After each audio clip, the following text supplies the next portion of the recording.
கர்த்தருக்கு சோத்திரம். இன்று கர்த்தருடைய வார்த்தை சங்கீதம் 138:7. நான் துன்பத்தின் நடுவில் நடந்தாலும் நீர் என்னை உயிர்ப்பிப்பீர், உமது வலது கரம் என்னை ரட்சிக்கும்.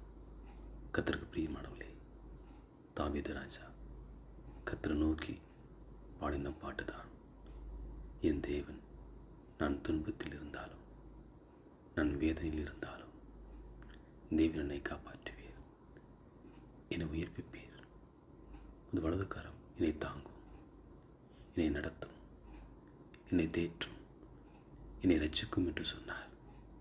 நமக்கும் அப்படிதான்.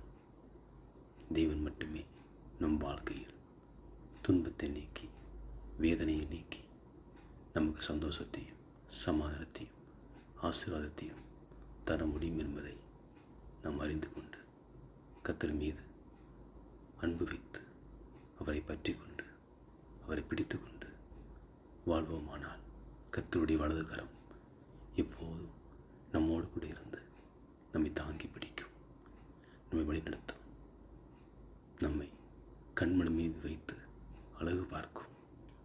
கர்த்தருடைய கரம் நம்மை உயர்த்தும், நடத்தும். கர்த்தருடைய கரம் கூடவே இருக்கும் என்று இயேசு கிறிஸ்துவின் நாமத்தை சொல்லுகிறேன்.